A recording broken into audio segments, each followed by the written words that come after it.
အားလုံးပဲမင်္ဂလာပါရှင်ကျမတို့ရဲ့ channel လေးကနေပရိသတ်ကြီးအားလုံးပြန်လည်ကြိုဆိုလိုက်ပါတယ်အခုကျမတင်ဆက်ပေးမယ့်ဇာတ်လမ်းလေးကတော့လူသူနဲပါတဲ့မြို့စွန်အားလမ်းဆောင်တစ်ခုမှာအခြေစိုက်ထားတဲ့ကွန်းရဆိုင်ဒီဇိုင်းရဲ့နောက်ွယ်အားကြောင်းမဲ့ဖွယ်အားလှုပ်ဝက်ချက်တွေအကြောင်းပဲဖြစ်ပါတယ်ဒီဇာတ်လမ်းလေးကိုအဆုံးထိနားဆင်ခန်းစားပေးကြပါအောင်ရှင်ကျမတို့ရဲ့ channel လေးကိုလည်း subscribe လေးနှိပ်ပြီးအားပေးခဲ့ကြပါအောင်နော်နေဝင်ရိုးဤအချိန်ရောက်ပြီဆိုရင်ဒီလမ်းဆောင်ဟာပုံမှန်ထက်ပိုပြီးတော့အေးဆက်ဆက်နိုင်လာပါတယ်။လမ်းမီးတိုင်တချို့ကတစ်ဖြက်ဖြက်နဲ့ပြက်လူပြက်ခင်ဖြစ်နေပြီးပတ်ဝန်းကျင်တစ်ခုလုံးဟာမှောင်ရိပ်တန်းနေပါတယ်။ဒါပေမဲ့အဲ့ဒီမှောင်ရိပ်တွေကြားထဲမှာထူးထူးခြားခြားလင်းထိန်နေတာကတော့ကိုကျော်နဲ့မတ်နီနီတို့လင်မယားဖွင့်ထားတဲ့ကွန်းရဆိုင်လေးပါပဲ။ကိုကျော်ကွန်းရ100ဘူးလောက်ရှာပေးပါအောင်။ဆေးကိုများများလေးထည့်ပြီးနော်။ဒါကတော့ဒီဆိုင်ကိုနေ့စဉ်မပြတ်လာနေကြဖောက်တဲ့တယောက်ရဲ့အတန်မှာကိုကျော်ကတော့ဘာစကားမှပြန်မပြောပဲခေါင်းတညိမ့်ညိမ့်နဲ့ကွန်းရကိုတေးသေးချာချာရာပေးနေပါတယ်။ကိုကျော်ရဲ့မျက်နှာကအမြဲတမ်းတီတင်းနေပြီးဘာကူမှစိတ်ဝင်စားပုံမရပါဘူး။သူ့ရဲ့လက်ချောင်းတွေကကွန်းရရာတဲ့အခါမှာကျွမ်းကျင်လွန်းလို့ကြီးနေတဲ့သူတော်မျက်စိလဲရပါတယ်။ဒါပေမဲ့ဒီဆိုင်မှာထူးခြားတာတစ်ခုရှိပါတယ်။အဲ့ဒါကတော့ကိုကျော်ကွန်းရနေတော့ဘေးနားမှာအမြဲထိုင်နေတတ်တဲ့သူဇနီးမတ်နီနီပါပဲမတ်နီနီကဆိုင်ရှိကခုံပူလေးပေါ်မှာထိုင်ရင်လာသမျှလူတွေကိုစူးစူးရဲရဲစိုက်ကြည့်နေတတ်ပါတယ်သူမရဲ့လက်ထဲမှာလည်းထူးဆန်းတဲ့အနက်ရောင်ပတိတကုံးကိုအမြဲစိတ်နေတတ်တာကိုသတိထားမိတဲ့သူတွေနည်းပါတယ်ဒီဆိုင်ကကွန်းရကိုစားဘူးတဲ့သူတိုင်းကတော့တညီတညွတ်ထဲပြောကြတာတခုရှိပါတယ်ဒီဆိုင်ကကွန်းရစားပြီးရင်လူကလန်းဆန်းသွားတာပဲနောက်တရက်မစားရရင်ကိုမနေနိုင်တော့ဘူးတဲ့တချို့ကလည်းပြောကြတယ်ကိုကျော်တို့ကွန်းရထဲမှာတခုခုထည့်ထားလားမသိဘူးဆိုပြီးတော့ပေါ့တညမှာတော့ဆိုင်နားမှာနေတဲ့ကိုဖုံးဆိုတဲ့သူတယောက်ကညနဲ့တကောင်ရံအချိန်မှာအပေါ်ပါသွားဖို့အိမ်ပြင်ထွက်လာခဲ့တယ်အဲ့ဒီအချိန်မှာကိုကျော်တို့ကွန်းရဆိုင်ဘက်ကနေထူးဆန်းတဲ့အနံ့တစ်ခုရလိုက်ပါတယ်အဲ့ဒီအနံ့ကပုံစော်နန်းတာမျိုးလည်းမဟုတ်ဝေးတာမျိုးလည်းမဟုတ်ပဲလူကိုပြုံးအံ့ခြင်းတလုံးမျိုးဖြစ်စေတဲ့ညော်နှံ့ပြင်းပြင်းကြီးပါကိုဖုံးကဆက်စုချင်စိမ့်နဲ့ဆိုင်ဘက်ကိုအသာလေးချောင်းကြည့်လိုက်တဲ့အခါမှာတော့ဆိုင်နောက်ဖေးကမီးအောင်မှိန်မှိန်လေးအောက်မှာမတ်နီနီတယောက်တည်းထိုင်နေတာကိုတွေ့လိုက်ရပါတယ်သူမရဲ့ရှေ့မှာတော့မြေဦးအသေးလေးတစ်လုံးတည်းရှိပြီးအဲ့ဒီအိုးထဲမှာတစုံတစ်ခုထည့်လိုက်တိုင်းမိခိုးငွေတွေဥထွက်လာတာကိုမြင်လိုက်ရပါတယ်မတ်နီနီရဲ့နှကန်းတွေကလည်းတတိုးတိုးနဲ့တစုံတရာကိုရွတ်နေသလိုပါပဲအဲ့ဒီအချိန်မှာပဲမတ်နီနီကရုတ်တရက်ခေါင်းကိုလှည့်လိုက်ပြီးကိုဖုံးရှိတဲ့ဘက်ကိုစိုက်ကြည့်လိုက်ပါတယ်သူမရဲ့မျက်လုံးတွေကအမောင်ထဲမှာကြောင်မျက်လုံးလိုမျိုးအယောင်တောက်နေတာကိုမြင်လိုက်ရတဲ့ကိုဖုံးကကြောက်လန့်တကြားနဲ့အိမ်ထဲကိုပြန်ပြေးဝင်ခဲ့ရပါတယ်ဒီကွန်းရဆိုင်မှာဘာတွေဖြစ်ပျက်နေရလဲကိုကျော်တို့လင်မယားကရောဘာတွေဖုံးကွယ်ထားရလဲနောက်ရက်တွေမှာတော့လမ်းဆောင်ကကွန်းရဆိုင်ဟာပို့ပြီးတော့လူစီကားလာခဲ့တယ်လို့တစ်ဖက်မှာလည်းမြို့ထဲမှာလူပြောက်သတင်းတွေဟာတစားစားနဲ့ပြန့်နှံ့လာပါတော့တယ်အဲ့ဒီညကစပြီးကိုဖုံးတယောက်အိမ်မက်ဆိုးတွေဇက်တိုက်မှတ်ပါတော့တယ်အိမ်မက်ထဲမှာသူ့ကိုတစုံတယောက်ကလဲပင်းညစ်ထားတယ်လို့မျိုးအသက်ရှူရကြက်ပြီးနိုးလာတဲ့အခါတိုင်းလဲသူ့ရဲ့လဲပင်းမှာလက်ဝှေရလိုအနီခွက်တွေထင်ကြံနေတတ်ပါတယ်ဒါဟာမတ်နီနီရဲ့စူးစူးရဲရဲစိုက်ကြည့်လိုက်တဲ့အကြည့်ကြောင့်လားဆိုတာကိုဖုံးကိုပြန်မေးနေမိပါတယ်။တစ်ဖက်မှာလည်းကိုကျော်တို့ကွန်းရဆိုင်ဟာအရင်ထက်ပိုပြီးတော့ရောင်းကောင်းလာပါတယ်။ထူးခြားတာကဆိုင်ကိုလာဝယ်တဲ့သူတွေဟာတာမန်လူတွေနဲ့မကပဲနေဝေးကကားသမားတွေညဘက်အလုပ်လုပ်တဲ့သူတွေပါတကူးတကလာဝယ်ကြတာပါ။ကိုကျော်ဒီနေ့ကွန်းရဟာပိုပြီးအရသာရှိသလိုပဲဗျာ။စားလိုက်ရင်ရင်ထဲမှာအေးကနေဖြစ်သွားပြီးလူကတက်ကြွလာတာ။ဖောက်တဲ့တယောက်ရဲ့စကားကိုကျော်ကခေါင်းတငိမ့်ငိမ့်နဲ့တုံ့ပြန်ပါတယ်။ဒါပေမဲ့သူ့ရဲ့မျက်လုံးတွေကတော့အရင်လိုတင်းငိမ့်မနေပဲတစ်ချက်မှာကြောက်ကြီးဖြစ်နေတာကိုဘယ်သူမှသတိမထားမိကြပါဘူး။ကိုကျော်ကကွန်းရရာနေရင်ဆိုင်နောက်ဖေးကအခန်းလေးဘက်ကိုခဏခဏလှည့်ကြည့်နေတတ်ပါတယ်။အဲ့ဒီအခန်းလေးထဲမှာမတ်နီနီဘာတွေလုပ်နေလဲဆိုတာကိုကျော်အသိဆုံးပါ။ဒါပေမဲ့သူဘာမှမပြောရဲပါဘူး။မတ်နီနီရဲ့အမိန့်ကိုသူမလွန်ဆန်နိုင်တာကြာပါပြီ။တညမှာတော့ဆိုင်ကိုလူငယ်တယောက်ရောက်လာပါတယ်။အဲ့ဒီလူငယ်ကအရင်ကဒီဆိုင်မှာကွန်းရပုံမှန်စားနေကြမဟုတ်ပေမဲ့အခုနောက်ပိုင်းအမြဲလာဝယ်တတ်တဲ့သူပါ။သူရဲ့ရုပ်ရည်ကအရင်ကထက်အများကြီးပိန်ချုံသွားပြီးမျက်ကွင်းတွေညိုမဲနေပါတယ်။သူရဲ့လက်တွေကလည်းတုံရင်နေပြီးကွန်းရကိုရရချင်းပဲပါဇက်ထဲအတင်းထိုးထည့်လိုက်ပါတယ်။အာကောင်းလိုက်တာ။ဒါမှလူကနေလို့ထိုင်လို့ကောင်းသွားတာ။ အဲ့ဒီလူငယ်ကွန်းရစားပြီးထွက်သွားတဲ့အခါမှာတော့ကိုကျော်ကတပ်ပြင်းရှည်ကြီးကိုချလိုက်ပါတယ်မနီနီကတော့ဆိုင်ထဲကနေထွက်လာပြီးကိုကျော်ရဲ့ပခုံးကိုလာကင်ပါတယ်ကိုကျော်ရှင်ဘာတွေစိတ်မကောင်းဖြစ်နေရလဲငါတို့ချမ်းသာဖို့အတွက်ဒါတွေကလှုပ်တင်တာပဲလေသူတို့ကလည်းစားကျင်လို့စားကြတာပဲမဟုတ်လာ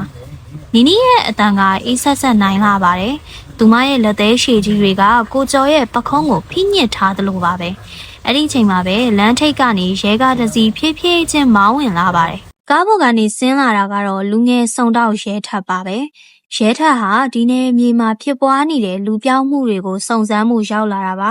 ါသူကကွန်းရဆိုင်ရှိမှရက်လိုက်ပြီးကိုကျော့ကိုစိုက်ကြည့်လိုက်ပါတယ်ဒီပုံထဲကလူကိုမြင်ဘူးသလားရဲထက်ကဓာတ်ပုံတစ်ပုံကိုထုတ်ပြပါတယ်အဲ့ဒီဓာတ်ပုံထဲကလူကပြီးခဲ့တဲ့အပတ်ကမှဒီဆိုင်မှာကွန်းရလာဝယ်ခဲ့တဲ့လူငယ်တစ်ယောက်ပါကိုကျော်ကဓာတ်ပုံကိုကြည့်ပြီးမျက်နှာပြတ်သွားပေမဲ့ချက်ချင်းပဲခေါင်းခါပြလိုက်ပါတယ်မမြင်ဘူးပါဘူးဆရာမနီနီကတော့ဘီနာကနေပြုံးပြုံးလေးကြည့်နေပါတယ်ဒါပေမဲ့သူမရဲ့အပြုံးကရဲထက်ကိုတမျိုးကြီးခံစားရစေပါတယ်ရဲထက်ဟာကွန်းရဆိုင်ရဲ့အခင်းအကျင်းကိုတစ်ချက်ဝေးကြည့်လိုက်ပြီးဆိုင်နောက်ဘေးကနေထွက်ပေါ်လာတဲ့ထူးဆန်းတဲ့အနံ့ကိုရလိုက်ပါတယ်ဒါဘာနဲ့လဲကိုကျော်ရဲထက်ရဲ့အမေကြောင့်ကိုကျော်နဲ့မနီနီတို့နှစ်ယောက်စလုံးခဏတာငြိမ်ကျသွားပါတယ်ရဲထက်ရဲ့အမေကြောင့်ဆိုင်တစ်ဆိုင်လုံးတိတ်ဆိတ်သွားတယ်ဘေးထုထဲမှာပြန့်လွင့်နေတဲ့အဲ့ဒီအညော်နှံကတာမန်ဆေးရွက်ကြီးနှံမဟုတ်တာတော့သိကြပါတယ်။အော်ဒါကကျမတို့ကွန်းရတဲ့ထဲကိုဆေးမြင့်တချို့လှော်နေတာပါဆရာ။အညော်ကနည်းနည်းပြင်းတယ်။မနီနီကဖြတ်ပြောလိုက်တာပါ။သူမရဲ့အတန်ကအေးဆေးတည်ငြိမ်လွန်းလို့ရဲထက်တောင်ခဏတာဝေခွဲမြဖြစ်သွားပါတယ်။ရဲထက်ကဆိုင်နောက်ဖေးကိုတစ်ချက်လှမ်းကြည့်လိုက်ပေမဲ့အမောင်တို့ကဖုံးလွှမ်းနေတာကြောင့်ဘာမှတိတ်တိတ်ချာချာမမြင်ရပါဘူး။ကောင်းပြီလေ။တခုခုထူးကြရင်ကျွန်တော်ကိုအကြောင်းကြားလိုက်ပါဦး။ရဲထက်ကကားပေါ်ပြန်တက်သွားပြီမဲ့သူ့စိတ်ထဲမှာတော့ဒီဆိုင်ကိုမှတ်ချက်တစ်ခုပေးထားလိုက်ပါပြီ။သူကားမောင်းထွက်သွားတာနဲ့ကိုကျော်ကတပ်ပြင်းရှည်ကြီးကိုချလိုက်ပါတယ်။နီနီငါတို့ဓာရီရက်သိမိထင်တယ်နော်။ရဲရီတောင်လာနေပြီ။ရှင်ဘာမှမစိုးရိမ်နေပါနဲ့ကိုကျော်။ငါပညာကိုဘယ်သူမှမဖော်နိုင်ပါဘူး။ရှင်အလုပ်ကိုရှင်လုပ်စမ်းပါ။မနီနီကကိုကျော်ကိုမျက်စောင်းထိုးပြီးဆိုင်နောက်ဖေးကအခန်းထဲကိုဝင်သွားပါတယ်။အဲ့ဒီတကားကိုဖွင့်လိုက်တဲ့အချိန်မှာညီးတွားတန်တက်တဲ့ကိုကျော်ကြားလိုက်ရသလိုပဲ။ဒါပေမဲ့သူမကြားချင်အောင်စောင့်နေလိုက်ပါတယ်။နောက်တနေ့မနက်မှာတော့မြို့ဆောင်ကချောင်းဆက်မှာအလောင်းတလောင်းတွေ့ရတယ်ဆိုတဲ့သတင်းကတမျိုးလုံးကိုဟိုးလေးတကြောကြောဖြစ်သွားပါတယ်။တေဆုံးသူကကိုကျော်တို့ဆိုင်မှာကွန်းရပုံမှန်စားနေကြသူဖြစ်တဲ့လူငယ်တစ်ယောက်ပါ။ထူးခြားတာကအဲ့ဒီအလောင်းမှာဒဏ်ရာဒဏ်ချက်ဘာမှမရှိပဲခန္ဓာကိုယ်ရဲ့သွေးတွေအလုံးခန်းချောင်းနေတယ်လို့မျိုးပိန်ချုံချောက်ကပ်နေတာပါပဲ။ရဲထက်ကအလောင်းကိုစစ်ဆေးရင်တေဆုံးသူရဲ့ပါးစပ်ထဲကဝါလက်စကွန်းရဘတ်တချို့ကျန်နေတာကိုတွေ့လိုက်ရပါတယ်။ဒါလမ်းဆောင်ကကွန်းရဆိုင်ကကွန်းရပဲ။ရဲထက်ကအဲ့ဒီကွန်းရဘတ်ကိုတေးသေးချာချာတင်းစီလိုက်ပါတယ်။သူစစ်ဆေးချက်ရလက်ကိုစောင့်နေတော့မှပဲထူးဆန်းတဲ့သတင်းတစ်ခုထပ်ရပြန်ပါတယ်။အဲ့ဒီကွန်းရဆိုင်မှာကွန်းရစားနေကြလူ3ယောက်လောက်ဟာတပြိုင်နက်တည်းမှာပဲစိတ်ဖောက်ပြန်ပြီးလမ်းပေါ်မှာယူးကြောင်ကြောင်နေရှောက်လုံနေကြတယ်ဆိုတာပါပဲ။ညရောက်တော့ရဲထက်ဟာအရက်ဝင်းနဲ့ကွန်းရဆိုင်နားကိုတစ်ခေါက်ထပ်သွားခဲ့ပါတယ်။ဒီတစ်ခါမှာတော့သူဆိုင်ရှိကိုမသွားပဲအမောင်တဲကနေချောင်းကြည့်နေခဲ့တာပါညတကောင်12နာရီတိတိမှာတော့ဆိုင်နောက်ဖေးတကားပွင့်လာပါတယ်ကိုကျော်ကလေးလံနဲ့အထုပ်ကြီးတစ်ထုပ်ကိုထမ်းပြီးထွက်လာပါတယ်သူ့ရဲ့နောက်မှာတော့မက်နီနီကစီမီခွက်တစ်ခုကိုကင်ပြီးလိုက်လာတာပါသူတို့နှစ်ယောက်ဟာလူသူကင်းမဲ့တဲ့တောအုပ်ဖက်ကိုဦးတည်ပြီးရှောက်သွားကြပါတယ်ရဲထက်လည်းအတန်မထွက်အောင်အနောက်ခက်လန်းလန်းကလိုက်သွားခဲ့ပါတယ်ဒေါအုပ်ထဲကတုတ်တန်ဟောင်းတစ်ခုနာရောက်တဲ့အခါမှာတော့ကိုကျော်ကသူ့ထမ်းလာတဲ့အထုပ်ကိုမြေကြီးပေါ်ချလိုက်ပါတယ်။အထုပ်ပွင့်သွားတဲ့အချိန်မှာရဲထက်မြင်လိုက်ရတဲ့အရာကြောင့်သူ့ရဲ့သွေးတွေဟာအေးခဲသွားသလိုခံစားလိုက်ရပါတယ်။အဲ့ဒီအထုပ်ထဲမှာရှိနေတာကတော့မနေ့ကမှပျောက်ဆုံးသွားတယ်လို့တိုင်ချက်ဖွင့်ထားတဲ့ကလေးငယ်တယောက်ရဲ့ရုပ်အလောင်းပါ။မနီနီကအဲ့ဒီအလောင်းပြီးမှထိုင်ချလိုက်ပြီးသူမရဲ့ခါးကြားကဓမြောင်အသေးလေးတစ်ချောင်းကိုထုတ်လိုက်ပါတယ်။ကဲကိုကျော်ဒီနေ့အတွက်စေးသိရပြီ။မြန်လုံးမတော့ကကြမယ်။တကောင်ရန်ရဲ့တိတ်ဆိတ်မှုဟာရဲထက်ရဲ့အသက်ရှူတန်းကိုတောင်ပြန်ကြားနေရတယ်လို့ပါပဲ။တုံးတန်ဟောင်းထဲမှာလေတူးကဆို့ဆို့ထိုင်းမိုင်းနေပြီးအလောင်းပုံနဲ့လူလူစီးနဲ့လူလူအနံဆိုးတစ်ခုကနှာခေါင်းထဲကိုအတေးတွန်းဝင်နေပါတယ်။ရဲထက်ကတစ်ပင်တပင်ရဲ့နောက်ွယ်ကနေအသက်ကိုအောင့်ပြီးချောင်းကြည့်နေမိတယ်။သူ့ရဲ့လက်ကခါးကြားကတနက်ကိုအလိုလိုကင်မိလျက်သားပါ။မနီနီကအိတ်ထဲကနေမြေအိုးအမဲတစ်လုံးကိုထုတ်လိုက်ပါတယ်။ ပြီးတော့သူမရဲ့သပင်တွေကိုဖားလျားချလိုက်ပြီးဂါထာတချို့ကိုခတ်တိုးတိုးရွတ်နေပါတယ်။သူမရဲ့အတန်ကလူတန်နဲ့မတူပဲဖားဟော်တန်လို့တောခွေးဟောင်တန်လို့နဲ့နားထဲမှာကွဲအပ်နေပါတယ်။ကိုကျော်ဓာတ်ကိုကိုင်းထားငါပြောတဲ့နေရာကိုလှီးထုတ်ရမယ်။ကိုကျော်ရဲ့လက်တွေတုံရင်နေတာကိုအမောင်ထဲမှာတော့မြင်နေရတယ်။သူကအလောင်းသားကိုတုံချိချိနဲ့တိုးသွားပြီးနီငါမလုပ်ရဲဘူး။ဒါကလေးလေးပဲရှိသေးတာ။ငါတို့ငရဲကြီးကုန်တော့မယ်။တိတ်ဆန်းမနစ်နီကငေါက်လိုက်တဲ့အတန်ကြောင့်ကိုကျော်ဟာတုန်တက်သွားပါတယ်။ငရဲဆိုတာငါတို့အတွက်မဟုတ်ဘူး။ငါတို့ကချမ်းသာရမယ်။အောင်မြင်ရမယ်။ဒီအပင်းကငါတို့ကိုအကာအကွယ်ပေးထားတာ။မြ မြန်လှုပ်ဆန်းကိုကျော်ကမျက်စိမှိတ်ပြီးဓာတ်ကိုအလောင်းစီဦးတီချိန်လိုက်ပါတယ်။ရဲထက်ကရှေ့ကိုထွက်ဖို့ပြင်လိုက်ပါတယ်။ဒါပေမဲ့အဲ့ဒီအချိန်မှာပဲထူးဆန်းတဲ့အတန်တစ်ခုကြားလိုက်ရတယ်။အဲ့ဒီအတန်ကတုတ်တန်ထဲကအုတ်ကူဟောင်းနေကြားကနေထွက်လာတာပါ။ရဲထက်ကလှည့်ကြည့်လိုက်တော့မှောင်ရိပ်ထဲမှာလူပုံတန်းလို့အကောင်ကြီး9ကောင်6ကောင်လောက်ကမြေပြင်ပေါ်မှာဖင်ထိုင်လျက်တာအမြန်နှုံးနဲ့ဒရွတ်တိုက်လာနေကြတာကိုတွေ့လိုက်ရပါတယ်။သူတို့ရဲ့မျက်လုံးတွေကหนีရဲနေပြီးပါးစပ်တွေကနေတရေတွေတစက်ဆက်ကျနေပါတယ်။သူတို့ဟာကိုကျော်စီကိုမဟုတ်ပဲမနီနီချထားတဲ့မြေအိုးစီကိုဦးတည်နေကြတာပါ။ဟာဒါတွေကဘာတွေလဲ။ရဲထက်ကိုမထိန်နိုင်ပဲရေရွတ်မိသွားပါတယ်။အဲ့ဒီအတန်ကြောင့်မနီနီကချက်ချင်းဆိုသလိုရဲထက်ရှိတဲ့ဘက်ကိုလှည့်ကြည့်လိုက်ပါတယ်။ဘာတူလဲ။မနီနီကအော်လိုက်တာနဲ့တပြိုင်နက်အဲ့ဒီဒရွတ်တိုက်လာနေတဲ့အကောင်ကြီးတွေကရဲထက်ရှိတဲ့ခြုံပုတ်ဘက်ကိုခေါင်းနေတပြိုင်နက်ထဲလှည့်ကြည့်လာကြပါတယ်။သူတို့ရဲ့မျက်နှာတွေကလူမျက်နှာတွေဖြစ်ပေမဲ့အရေပြားတွေကဖြော့တော့ပြီးမျက်ကွင်းတွေကအစမတန်ဟောက်ပတ်ဖြစ်နေပါတယ်။ဒါတွေကကိုကျော်ရုဆိုင်ကကွန်းရကိုဆွဲဆွဲလန်းလန်းစားပြီးပျောက်ဆုံးသွားခဲ့တဲ့သူတွေဖြစ်နေတာကိုရဲထက်ရိမ့်မိလိုက်ပါပြီ။သူတို့ဟာလူမဟုတ်တော့ပဲအပင်းတိုက်ကြွေးခံထားရတဲ့တက်ရှိပိတ်တာတွေလိုဖြစ်နေကြတာပါ။ကိုကျော်ဖန်းဆန်းငါတို့အစီအစဉ်ကိုလာချောင်းကြီးတဲ့ကောင်ဖန်းဆန်းမနီနီကအမိန်ပေးလိုက်တာနဲ့အဲ့ဒီလူသရံတရဝါကြီးတွေကရဲထက်စီကိုတရှိန်ထိုးခုံအုပ်လာကြပါတော့တယ်ရဲထက်ဟာသူ့စီကိုတရှိန်ထိုးခုံအုပ်လာတဲ့တရဝါကြီးတွေကိုမြင်လိုက်ရတဲ့အချိန်မှာအနောက်ကိုခြေတလန်းသာစုပ်ရင်ခါးချားကတနက်ကိုဆွဲထုတ်လိုက်ပါတယ်မလှုပ်နဲ့ရဲကွအားလုံးလက်မြောက်ထားသူ့ရဲ့အော်ဟစ်တန်ကတိတ်ဆိတ်နေတဲ့တုတ်တန်ဟောင်းကြီးထဲမှာဟိန်းထွက်သွားပါတယ်ဒါပေမဲ့အဲ့ဒီတရဝါကြီးတွေကတော့ကြောက်ရွံ့ပုံတော့မပြပဲသူတို့ရဲ့ဖြူဖြော့နေတဲ့လက်သေးရှည်ကြီးတွေနဲ့ရဲထက်ကိုဝိုင်းအောင်ဖို့ပြင်နေကြပါတယ်သူတို့ရဲ့ပါဇက်တွေရဲ့ကနေထွက်ပေါ်လာတဲ့အနံ့ဆိုးကကွန်းရဆိုင်ကရတဲ့အဲ့ဒီညှော်နှံ့ပြင်းပြင်းကြီးပါပဲကိုကျော်ရှင်ဘာရက်ကြည့်နေတာလဲအဲ့ဒီကောင်အပင်ကျွေးလိုက်တော့မနီနီကဘေးနားကနေအော်ဟစ်နေပါတယ်ကိုကျော်ကတော့ဓာတ်ကိုကိုင်ရင်တုံတုံရင်ရင်နဲ့ရဲထက်စီကိုတိုးလာပါတယ်သူ့မျက်လုံးထဲမှာတော့ကြောက်ရွံ့မှုနဲ့နောင်တတွေရောပြောနေတာကိုရဲထက်မြင်လိုက်ရပါတယ်ကိုကျော်မလုပ်ပါနဲ့ခမားမှလည်းမိသားစုရှိမှာပဲဒီကလေးလေးကိုကြည်စမ်းမအောင်ဒါလူတတ်မှုဗျရဲထက်ရဲ့စကားကြောင့်ကိုကျော်ခြေလမ်းတွေတုံကနေဖြစ်သွားပါတယ်အဲ့ဒီအချိန်မှာပဲရှေ့ဆုံးကရောက်လာတဲ့အပင်းမိနေတဲ့သူတယောက်ကရဲထက်ရဲ့ပခုံးကိုခုံအုပ်လိုက်ပါတယ်ရဲထက်ကမိုးပေါ်ကိုတနက်တစ်ချက်ပြစ်ဖောက်လိုက်ပါတယ်အတန်ကြောင့်အဲ့ဒီတတော်ဝါတွေခဏတာနောက်ဆုတ်သွားကြပါတယ်အဲ့ဒီခွင့်ရေးကိုတုံးပြီးရဲထက်ကတော့အုပ်ထဲကိုခက်မြင်မြန်ပြေးဝင်ခဲ့ပါတယ်နောက်ကနေမနီနီရဲ့စူးစူးဝါးဝါအော်ဟစ်တန်တွေနဲ့အဲ့ဒီတတော်ဝါတွေရဲ့မြေပြင်ပေါ်ဒရွတ်တိုက်လိုက်လာတဲ့အတန်တွေကိုကြားနေရတော့မှပဲရဲထက်ဟာအသက်လူပြေးရင်းနဲ့လမ်းမကြီးပေါ်ကိုရောက်လာခဲ့တယ်။ကံကောင်းထောင်းဝါစွာနဲ့ပဲကင်းလဲနေတဲ့ရဲကားတစ်စီးနဲ့တိုးမိသွားပါတယ်။ဆရာဘာဖြစ်လာလဲ။ရဲထက်ကအမောတကောနဲ့ကွန်းရဆိုင်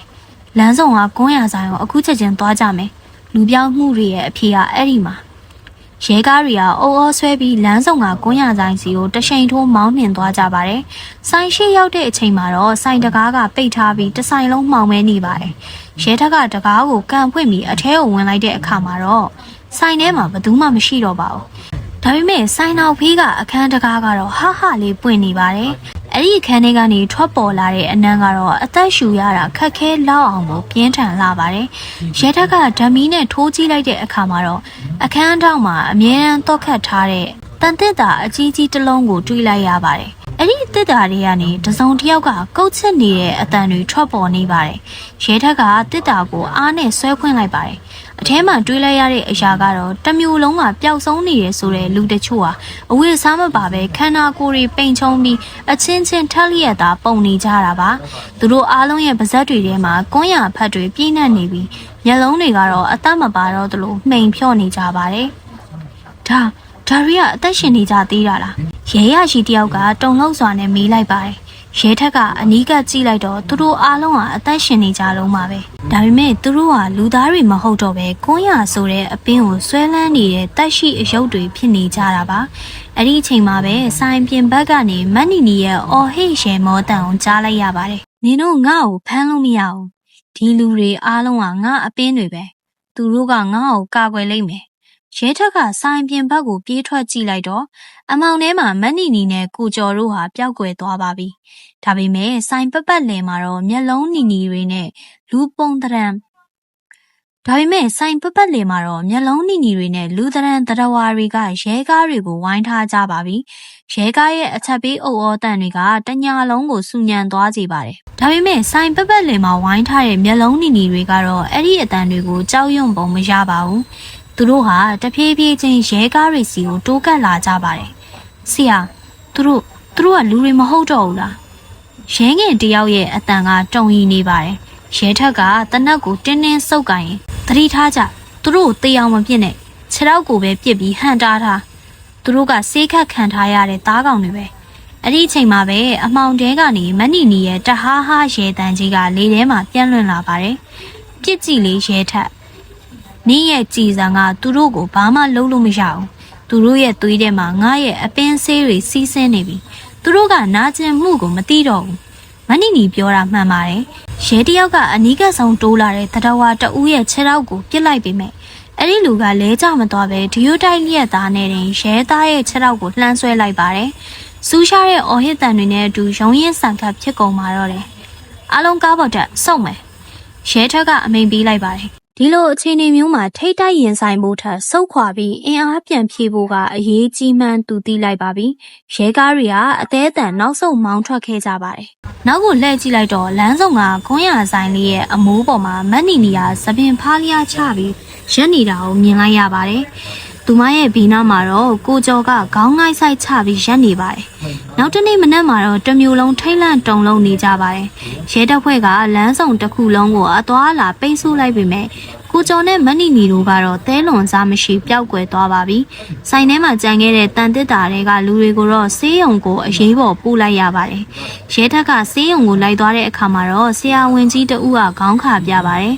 ။ထူးဆန်းနေဆုံးတော့ဒီလူတွေရဲ့သွေးထဲမှာတာမန်ဆေးဝါးမဟုတ်တဲ့အပင်ကရတဲ့အစိတ်တစ်မျိုးနဲ့လူသေးအလောင်းကရတဲ့အစီအနစ်တွေရောနေတာကိုတွေ့ရတယ်။ဒါကသူတို့ရဲ့အုံနောက်ကိုအမြဲတမ်းစာလောင်မှုဖြစ်နေအောင်လုပ်ထားတာပဲ။ဘာကိုစာလောင်တာလဲဆရာဝန်ကြီး။အဲ့ဒီကွန်းရထဲမှာပါတဲ့အမြူတေကိုပဲစာလောင်တာပါ။အဲ့ဒါကိုထပ်မစားရရင်သူတို့ကတဖြည်းဖြည်းယူသွတ်ပြီးတေးသွားလိမ့်မယ်။ရဲထက်စိတ်ဓာတ်ကျသွားပါတယ်။ဒီအတော်တွင်းမှာပဲသူ့စီကိုဖုံးတလုံးဝင်လာပါတယ်။နံပါတ်ကမမှတ်ထားတဲ့နံပါတ်တစ်ခုပါ။ကျွန်တော်ကိုကျော်ပါ။တစ်ဖက်ကအတန်ကတိုးညင်းပြီးရှိန်နေပါတယ်။ရဲထက်မျက်လုံးတွေဝင်းကနေဖြစ်သွားပါတယ်။ကိုကျော်ခမရပါမလဲ။အခုချက်ချင်းအဖမ်းခံလိုက်ပါ။ကျွန်တော်အဖမ်းခံဖို့အဆင်သင့်ပါပဲ။ဒါပေမဲ့နီနီကိုအမြန်တားမှဖြစ်မယ်။သူကအခုမြို့တွေကရေလောင်ကန်ကြီးစီကိုသွားနေပြီးသူကွန်းရတဲ့ထဲတဲ့အပင်းဆေးတွေကိုရေထဲကိုအကုန်သွန်ချတော့မှာအဲ့ဒါဆိုရင်တမျိုးလုံးကလူတွေအပင်းမိကုန်လိမ့်မယ်ရဲထက်ဖုံးကိုကြစ်ကြစ်ပအောင်စုပ်ကင်ထားမိပါတယ်ကိုကျော်ရဲ့အတန်ကကြောက်လန့်တုံရင်နေပြီးနောက်ွယ်မှာလေတိုးတန်လိုရေစီးတန်လိုအတန်တွေကိုကြားနေရပါတယ်ကိုကျော်ခမရအခုဘယ်နားမှာလဲအတိအကျပြောစမ်းကျွန်တော်တို့မြို့မြောက်ဘက်ကရေစင်ကြီးနားမှာနီနီကယူနေပြီဆရာသူကသူ့အစီရင်တွေပြတ်သွားတာကိုလက်မခံနိုင်ဘူးငါတို့မစားရရင်ဘယ်သူမှမစားစေရဘူးဆိုပြီးအကုန်ဖြတ်စည်းတော့မှာမြင်လာပါဆရာကျွန်တော်ကိုလည်းသူစကားမဆုံးသေးခင်မှာပဲဖုံးလိုက်ပြတ်တောက်သွားပါတယ်ရဲထက်ချက်ချင်းပဲအဖွဲကိုအကြောင်းကြားပြီးမြို့မြောက်ဘက်ကရေလောင်ကန်ကြီးစီကိုဥတီမောင်းထွက်ခဲ့ပါတယ်အဲ့ဒီရေလောင်ကန်ကတမျိုးလုံးကိုရေပေးဝင်နေတဲ့အထီးကနေရာပါ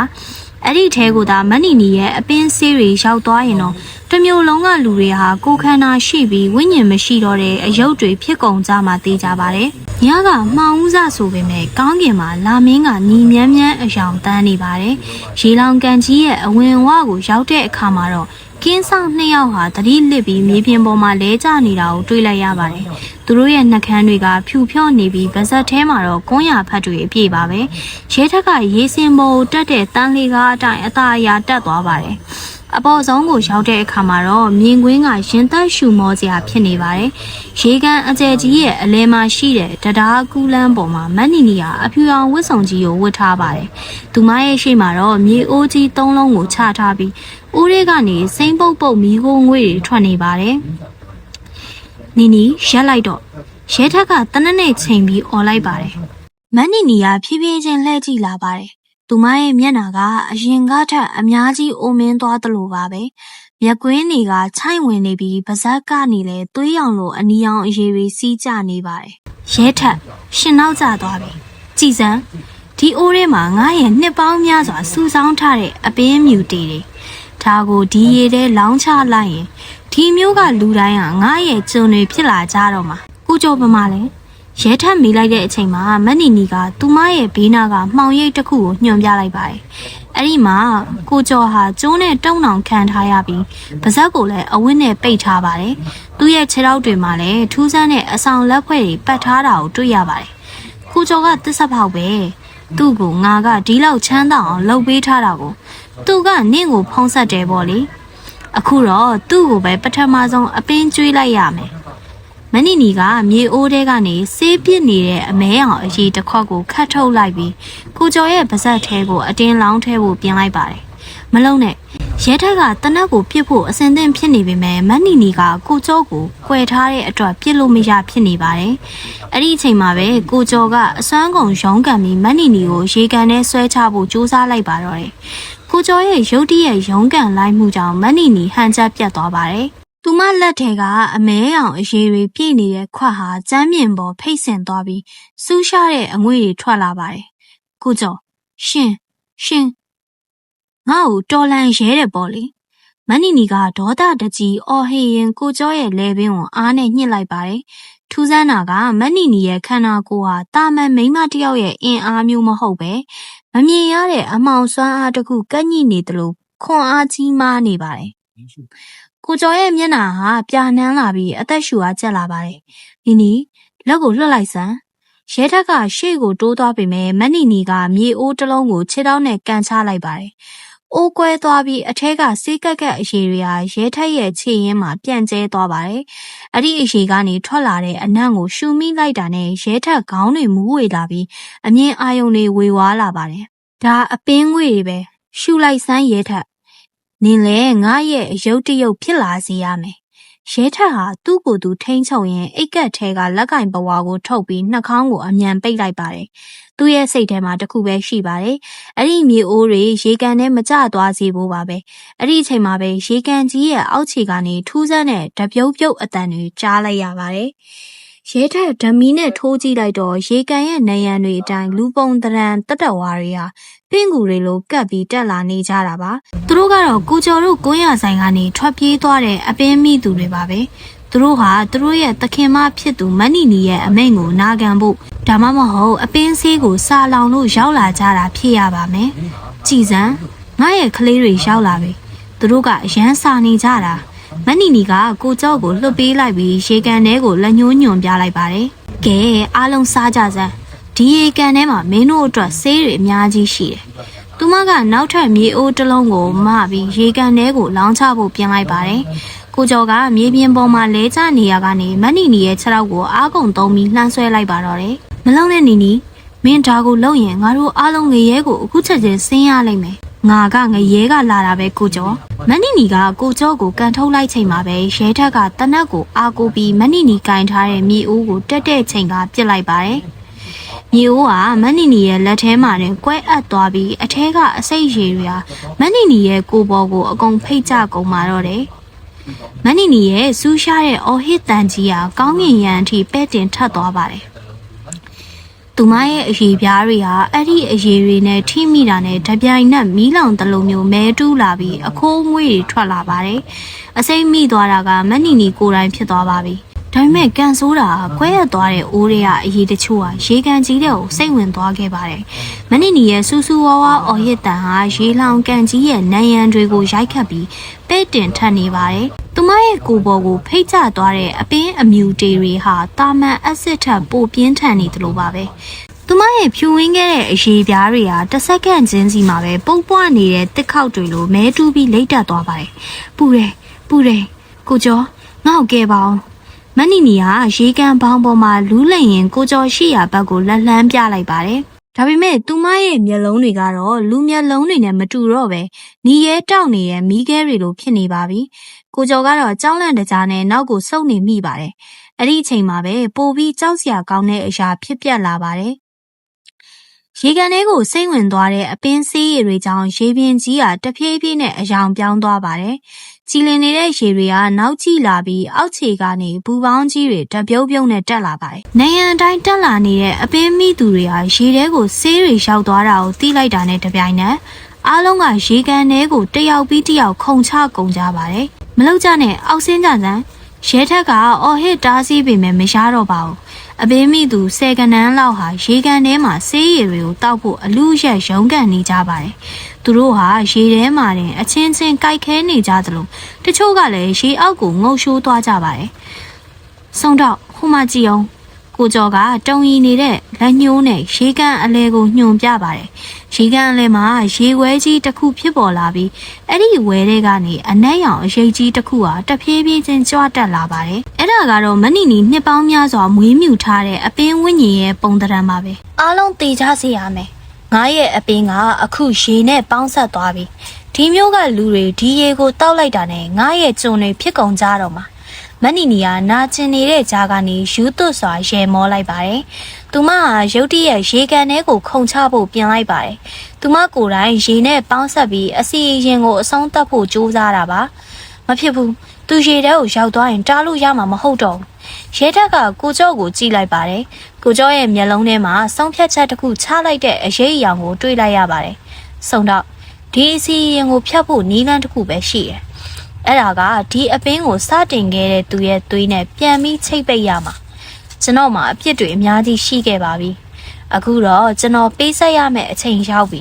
ကိုကျော်ကပြောပြောဆိုဆိုနဲ့မနီနီစီကိုပြေးသွားပါတယ်သူကမနီနီကိုအတင်းဖတ်ထားပြီးရေကန်ရဲ့တခြားတစ်ဖက်ရေထွက်ပေါက်မဟုတ်တဲ့အောက်ခြေကွန်ကရစ်ခုံကြီးပေါ်ကိုအတူတူခုန်ချဖို့ကြိုးစားပါတော့တယ်ရဲထက်ကအော်ဟစ်ပြီးလှမ်းဆွဲဖို့ကြိုးစားပေမဲ့နောက်ကျသွားခဲ့ပါပြီကိုကျော်ဟာမနီနီကိုနောက်ကျောကနေအတင်းဖတ်ထားပြီးရေကန်ကြီးရဲ့အစွန်ကနေအောက်ခြေကွန်ကရစ်တုံးကြီးတွေရှိရာကိုအတူတူခုန်ချလိုက်ပါတယ်ပြင်းထန်တဲ့ရိုက်ခတ်တန်ကြီးနဲ့အတူနှစ်ယောက်စလုံးရဲ့ခန္ဓာကိုယ်တွေဟာကွန်ကရစ်ခုံပေါ်ကိုကျသွားပါတယ်ကိုကျော်ရဲ့ခေါင်းကနေသွေးတွေအရှိန်အဟုန်နဲ့စီးကျလာပြီးမနီနီရဲ့ကိုယ်ပေါ်ကိုစိမ့်ဝင်သွားပါတယ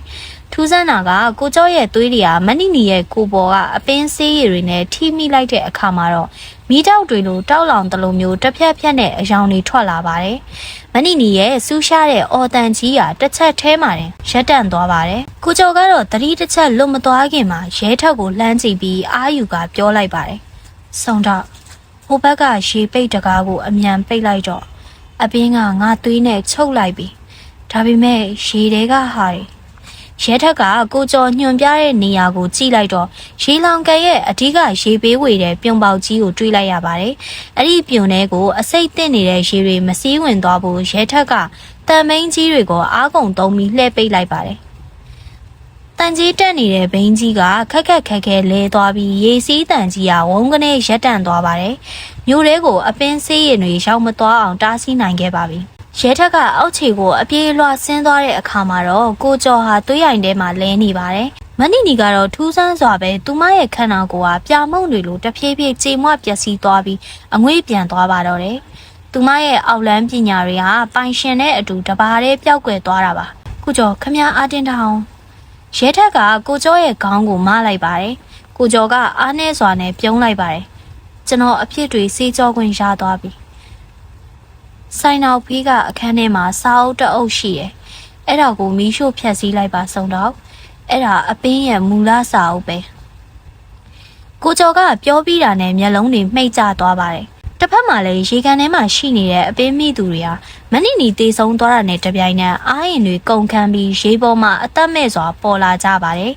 ်သူတို့ဟာလူသေးတွေမဟုတ်ကြသေးပါဘူးဒါပေမဲ့သူတို့ရဲ့စိတ်ဝိညာဉ်တွေကတော့အတော်လေးကိုထိခိုက်ပျက်စီးသွားခဲ့ပါပြီနောက်တနေ့မနက်မှာတော့လမ်းဆောင်ကကွန်းရဆိုင်လေးကိုရဲတပ်ဖွဲ့ကချိတ်ပိတ်လိုက်ပါတယ်ရဲထက်ကကိုကျော်ပြောတဲ့အတိုင်းဆိုင်နောက်ဖေးကလှုပ်ဝက်ခန်းထဲကိုဝင်သွားပါတယ်အဲ့ဒီမှာရှေးဟောင်းစာအုပ်တအုပ်ကိုတွေ့လိုက်ရပါတယ်စာအုပ်ကိုဖွင့်ကြည့်လိုက်တဲ့အခါမှာတော့ကွန်းရတဲကိုအပင်းထဲ့နီးတွေလူတွေကိုဘလို့ထိန်းချုပ်ရမလဲဆိုတဲ့မော်ပညာတွေရေးသားထားတာကိုတွေ့ရပါတယ်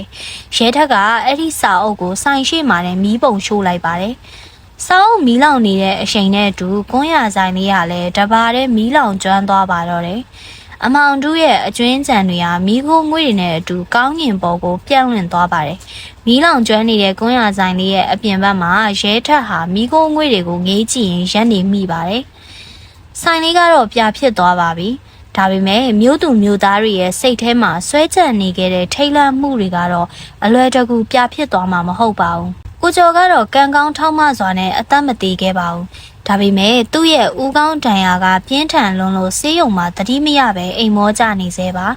ရဲထက်ကဆေးရုံကိုရောက်တဲ့အခါမှာတော့ထူးဆန်းတဲ့မြင်ကွင်းတစ်ခုကိုမြင်လိုက်ရပါတယ်အပင်းမိခဲ့တဲ့သူတွေကဂဒင်းတွေပေါ်မှာပုံမှန်အတိုင်းအိပ်ပျော်နေကြပေမဲ့သူတို့အားလုံးရဲ့နှက်ခမ်းတွေကတော့တစုံတစ်ခုကိုတောင်းဆိုနေသလိုမျိုးတလှုပ်လှုပ်ဖြစ်နေကြပါတယ်ဆုံတော့အခြေအနေကတိတ်မကောင်းဘူးဗျဆေးရုံကအထူးကုဆရာဝန်ကြီးကရဲထက်ကိုခေါ်ပြီးပြောပါတယ်သူတို့ရဲ့ခန္ဓာကိုယ်ထဲမှာအစိတ်တွေကတော့မဏိနီတည်သွားလို့အစွမ်းပြေသွားပြီဒါပေမဲ့သူတို့ရဲ့စိတ်ကအဲ့ဒီအရာတာကိုဆွဲလန်းနေတော့မယ်ဒါကမူရည်စေးထပ်ပိုးဆိုးတယ်သူတို့စိတ်ကိုဘလို့ကူးတရမလဲဆိုတာကျွန်တော်တို့ရှာမတွေ့သေးဘူးရဲထက်ကဂဒင်ပေါ်ကလူငယ်တယောက်ကိုကြည့်လိုက်ပါတယ်အဲ့ဒီလူငယ်ကမျက်လုံးတွေပွင့်လာပေမဲ့သူ့ရဲ့အကြည့်တွေကဗလာနှက်ထိပါပဲသူကရဲထက်ကိုမြင်တာနဲ့ကွန်းရပေးပါ100လောက်ပဲလမ်းဆောင်ကဆိုင်ကားဟာမပေးပါအဲ့ဒီအတန်ကလူတန်နဲ့မတူပဲအကွဲ6တွေ့နေပါတယ်တယောက်ကအော်လိုက်တာနဲ့ကျန်တဲ့သူတွေကပါလိုက်ပြီးအော်ကြပါတော့တယ်ဆေးရုံတစ်ခုလုံးကွန်းရပေးပါဆိုတဲ့အတန်တွေနဲ့စူညံသွားတာဟာစက်သိန်းထစရာပါပဲရဲထက်စိတ်ပြက်လက်ပြက်နဲ့ဆေးရုံအပြင်ကိုထွက်လာခဲ့ပါတယ်အဲ့ဒီအချိန်မှာပဲသူ့ရဲ့ဖုန်းထဲကိုသတင်းစကားတစ်ခုဝင်လာပါတယ်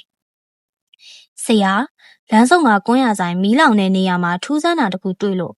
ရဲထက်ချက်ချင်းပဲဆိုင်ဟောင်းနေရာကိုပြန်သွားခဲ့ပါတယ်။မီးလောင်ပြင်းထဲမှာရဲသားတချို့ကမြေကြီးကိုတူးနေကြပါတယ်။ဒီမှာကြည့်ပါဆရာ။ဆိုင်ရဲ့အောက်ခြေမှာမြေအောက်ခန်းတစ်ခုရှိနေသေးတယ်။မီးလောင်သွားတဲ့ကျမ်းမြင့်တစ်သားတွေရဲ့အောက်မှာအုပ်နဲ့တေးသေးချာချာလှုပ်ထားတဲ့လှုပ်ဝက်ခန်းလေးတစ်ခုရှိနေပါတယ်။ရဲထက်ကဓာတ်မီးနဲ့ထိုးကြည့်လိုက်တော့အဲ့ဒီအခန်းထဲမှာမဏိနီရဲ့ဓာတ်ပုံတစ်ပုံနဲ့အတူသူမရဲ့စပင်တွေပြီးတော့လူရိုးစုအသေးလေးတွေနဲ့လှုပ်ထားတဲ့အယုံမလေးတစ်ရုပ်ကိုတွေ့လိုက်ရပါတယ်။အဲ့ဒီရုံမလေးရဲ့ပါဇက်ထဲမှာတော့လက်လက်ဆက်ဆက်ကွန်းရတရားကိုထည့်ထားတာပ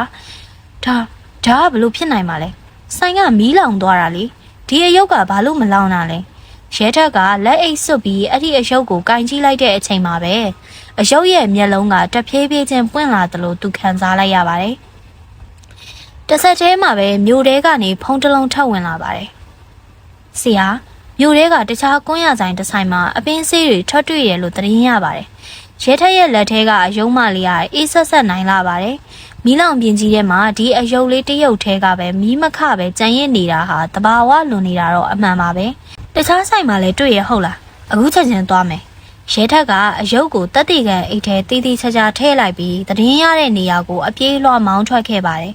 အဲ့ဒီဆိုင်ကမြို့လေကောင်လူစီကားတဲ့ဈေးနာကဆိုင်တစ်ဆိုင်မှာဆိုင်ရှိရောက်တဲ့အခါမှာတော့လူတွေအုံခဲနေပြီးရဲတပ်ဖွဲ့ကဆိုင်ရှင်ကိုလက်ထိတ်ခတ်ဖို့ပြင်နေတာကိုတွေ့လိုက်ရပါတယ်ကျွန်တော်ဘာမှမလုပ်ပါဘူးဆရာရဲ့ဒီဆေးတွေကိုလွန်ခဲ့တဲ့2ရက်ကမှအမျိုးသမီးတစ်ယောက်ကလာရောင်းသွားတာပါအမျက်အများကြီးပေးမယ်ဆိုလို့ကျွန်တော်ယူထားမိတာပါဆိုင်ရှင်ဖြစ်သူကတုံတုံရီနဲ့ထွက်ဆိုပါတယ်ရဲထက်ကဆိုင်ထဲကကွန်းရပုံးကိုဖွင့်ကြည့်လိုက်တော့လမ်းဆောင်ကဆိုင်မှာရတဲ့အနံမျိုးအတိအကျကိုပြန်ရလိုက်ပါတယ်အဲ့ဒီမျိုးသမီးရဲ့ပုံစံကဘယ်လိုလဲသူကခေါင်းကြီးခြုံထားတဲ့ဆရာဒါပေမဲ့သူ့လက်မှာတော့ထူးဆန်းတဲ့အနက်ရောင်ပတိတကုံးကိုပတ်ထားတယ်ရဲထက်ရဲ့မျက်ခုံးတွေတွန့်သွားပါတယ်အနက်ရောင်ပတိဒါဟာမဏိနီရဲ့အမှတ်သားပဲမဏိနီကရေလောင်ကံမာရင်ပြဖြစ်သွားခဲ့တာကိုသူကိုယ်တိုင်မျက်မြင်တွေ့ခဲ့တာပါဒါဆိုရင်အခုရှောက်သွားနေတာကဘာတူလဲ ရဲထက်ကတော့ဆိုင်ထဲမှာကြံခဲ့တဲ့ဆေးအိတ်တွေကိုစစ်ဆေးကြည့်လိုက်တဲ့အခါစာရွက်ပိုင်းလေးတစ်ခုကိုတွေ့လိုက်ရပါတယ်။အဲ့ဒီစာရွက်ပေါ်မှာသွေးနဲ့ရေးထားတာက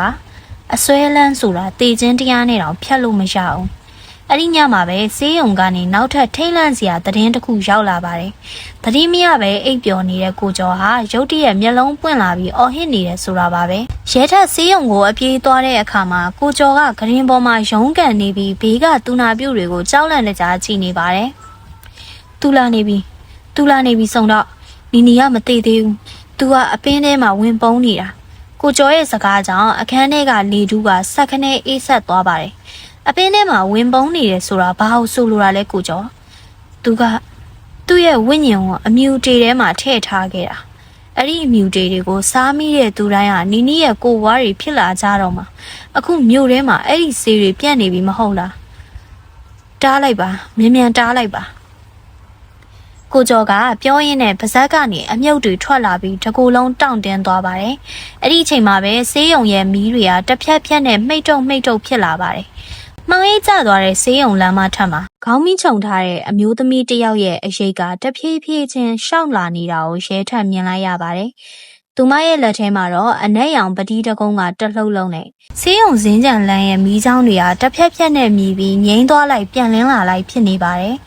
အဲ့ဒီလိုလင်းတလဲမှောင်တလဲကြားမှာပဲခေါင်းမင်းခြုံထားတဲ့အမျိုးသမီးရဲ့အရေးကတလှမ်းချင်းတွန်းလာနေပါတယ်။သူမရှောက်လာတဲ့ခြေလမ်းတိုင်းမှာအေးဆက်ညှော်နှံ့တစ်ခုကလေထဲမှာပြန့်လွင့်နေပါတယ်။ဘာလို့လဲအဲ့ဒီမှာရက်လိုက်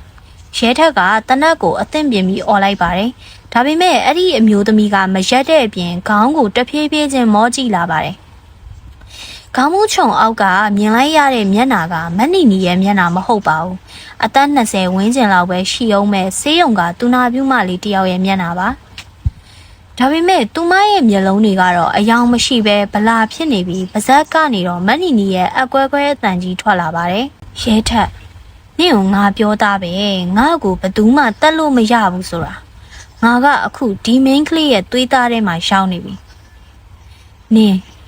င်အပြစ်မရှိတဲ့သူတွေကိုလွတ်ပေးလိုက်စမ်းနေနီရဲထက်ကရှေ့ကိုတိုးသွားတဲ့အချိန်မှာပဲဘေးပပတ်လေကအခန်းတွေကနေအပင်းမိနေတဲ့လူနာတွေကတကားတွေကိုဝုန်းကနေဖွင့်ပြီးထွက်လာကြပါတယ်သူတို့အားလုံးကအိပ်ပျော်နေရင်ကနေရုတ်တရက်နိုးလာကြတာပါသူတို့ရဲ့လှုပ်ရှားမှုတွေကစိတ်ရုပ်တွေလိုတောင်းတောင်းကြီးဖြစ်နေပေမဲ့သူတို့အားလုံးကရဲထက်ကိုဝိုင်းပတ်ပိတ်ဆို့လိုက်ကြပါတယ်သူတို့ကငါ့ရဲ့လက်နက်တွေပဲနင်သူတို့ကိုပြည့်ရဲလားသူတို့ကလူနာတွေလေမနီနီဝင်စည်းထားတဲ့တူနာပြုတ်မလေးကယူသွတ်စွာရေမောရင်သူမလက်ထဲကအနက်ရောင်ပတိကိုမြေပြင်ပေါ်ကိုပြစ်ချလိုက်ပါတယ်။ပတိလုံးတွေပြန်ကျဲသွားတဲ့အခါမှာတော့အဲ့ဒီပတိလုံးလေးတွေစီကနေအနက်ရောင်အခိုးငွေတွေထွက်လာပြီးဆေးရုံခန်းမတစ်ခုလုံးဖုံးလွှမ်းသွားပါတယ်။ရဲထက်အသက်ရှူရကြက်လာပါတယ်။မျက်စိရှိမှမြင်နေရတဲ့လူနာတွေကတဖြည်းဖြည်းနဲ့ကြောက်စရာကောင်းတဲ့ပုံသဏ္ဍာန်တွေဖြစ်ပြောင်းလဲလာသလိုသူမြင်အောင်လာပါတယ်။ဒါဟာအပင်းရဲ့လှည့်စားမှုတစ်ခုဆိုတာသူရိပ်မိလိုက်ပါတယ်။ဒါအစ်စ်မဟုတ်ဘူး။ဒါငါစိတ်ကိုလှည့်စားနေတာ။ရဲထက်ကမျက်စိကိုမှိတ်ပြီးစိတ်ကိုတည်ငြိမ်အောင်ထိန်းလိုက်ပါတယ်။အဲ့ဒီအချိန်မှာပဲသူ့ရဲ့အိတ်ကက်ထဲကနေထူးဆန်းတဲ့အပူရှိန်တစ်ခုကိုခံစားလိုက်ရတယ်။အဲ့ဒါကတော့မီးလောင်ပြင်ကနေသူကောက်လာခဲ့တဲ့အယုံမလေးပါပဲ။အဲ့ဒီယုံမလေးကရဲထက်ရဲ့အိတ်ကက်ထဲမှာတုန်ခါနေပြီးအဖြူအောင်အလင်းဖြော့ဖြော့လေးတစ်ခုထွက်ပေါ်လာပါတယ်။အော်စရာကောင်းတာကအဲ့ဒီအလင်းရောင်ကြောင့်ဘေးနားကအမောင်ထုတွေကတဖြည်းဖြည်းလွင့်စင်သွားပါတယ်။ဟင်ဒီရုပ်ကကိုကျော်လှုပ်ထားတဲ့အရုပ်လားမနီနီရဲ့အတန်မှာတုံလုံးမှုတွေပါဝင်လာပါတယ်ကိုကျော်ဟာမနီနီရဲ့အောက်လန်းပညာကိုကြိုတင်ကာကွယ်ဖို့အတွက်အပင်းဖြေအရုပ်လေးကိုလှုပ်ဝက်စွာလှုပ်ထားခဲ့တာဖြစ်ရပါမယ်ရဲထက်ကအရုပ်ကိုထုတ်ပြီးရှေ့ကိုမြှောက်လိုက်တဲ့အခါမှာတော့အပင်းမိနေတဲ့လူနာတွေကအော်ဟစ်ပြီးကျမ်းမြေပေါ်မှာလဲကျကုန်ကြပါတယ်မနီနီဝင်စည်းထားတဲ့တူနာပြုတ်မလေးလည်းအနောက်ကိုလွင့်ထွက်သွားပြီးသူမရဲ့ကိုယ်ထဲကနေအနက်ရောင်ဝိညာဉ်တစ်ခုယုံထွက်သွားတာကိုရဲထက်မြင်လိုက်ရပါတယ်။နောင်တရလိမ့်မယ်ရဲထက်ငါရဲ့အမြူတေတွေကမြို့ထဲမှာပြန့်နေပြီ။နင်အားလုံးကိုမကယ်နိုင်ပါဘူး။ဝိညာဉ်ဆိုးကလေထဲမှာပျောက်ကွယ်သွားပါတယ်။ရဲထက်ကလည်းချွေးသီးချွေးပေါက်တွေနဲ့အတူဒူးထောက်ကျသွားပါတယ်။အခြေအနေကသူထင်ထားတာထက်ပိုပြီးဆိုးဝါးနေပါပြီ။ဆေ ဆေးရုံစင်းကြံလမ်းမှာပြန်လဲတိတ်ဆိတ်သွားပေမဲ့ရဲထက်ရဲ့ရှင်ထဲမှာတော့မုံတိုင်းတိုက်ခတ်နေသလိုပါပဲ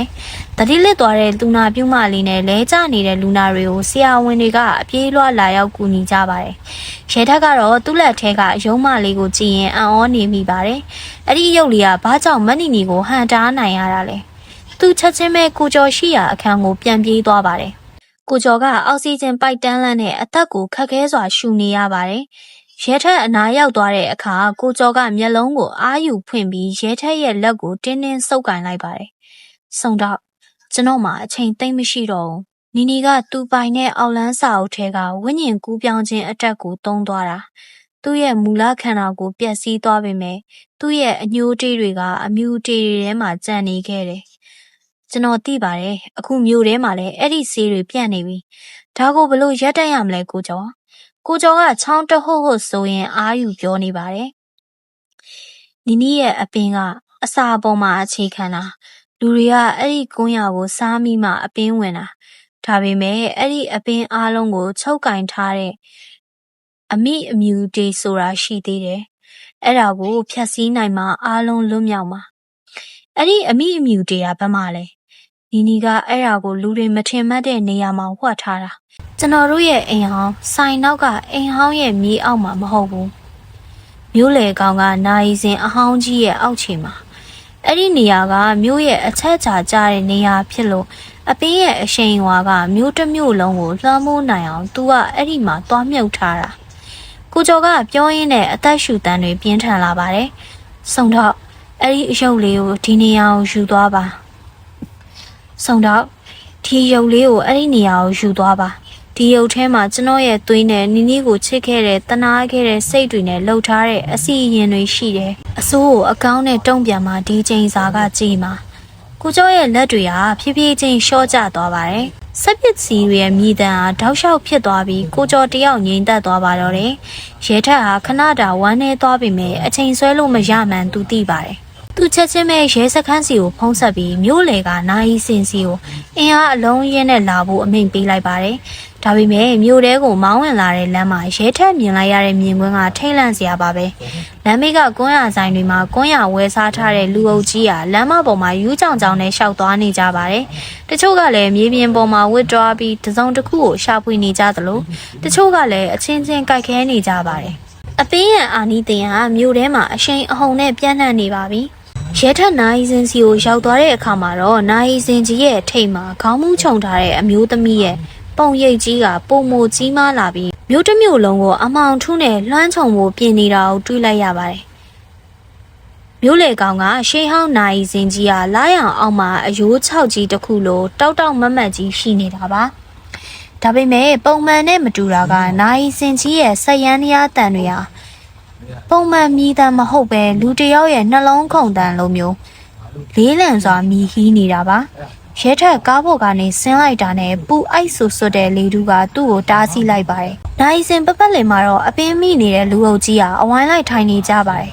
သူတို့အားလုံးရဲ့မျက်လုံးတွေကနိုင်စင်ထိတ်ကိုပဲစိုက်ကြည့်နေကြပြီးပါးစပ်တွေကတော့တစုံတစ်ခုကိုတပြိုင်နက်တည်းရွတ်ဆိုနေကြပါတယ်နီနီအဲ့ဒီအတန်တွေကမြို့တစ်မြို့လုံးမှာပဲ့တင်ထက်နေပါတယ်။ရဲထက်ကကိုကျော်ပေးခဲ့တဲ့အယုံမလေးကိုရင်ဘတ်မှာတင်းတင်းဆုပ်ကိုင်းရင်လူအုပ်ကြားထဲကနေတိုးဝင်လာခဲ့ပါတယ်။အပင်းမိနေသူတွေကရဲထက်ကိုမြင်ပေမဲ့ရမ်းမမှုကြသေးပါဘူး။သူတို့ကတစုံတရာကိုစောင့်စားနေတဲ့ပုံစံမျိုးပါ။နိုင်စင်ရဲ့အောက်ခြေတန်တကားကြီးကိုရောက်တဲ့အခါမှာတော့တန်ချေးတက်နေတဲ့တောကလောက်ကြီးကအလိုလိုပြုတ်ကျသွားပါတယ်။ရဲထက်ဓမီကိုအသင့်ပြင်းပြီးအထဲဝင်လိုက်ပါတယ်။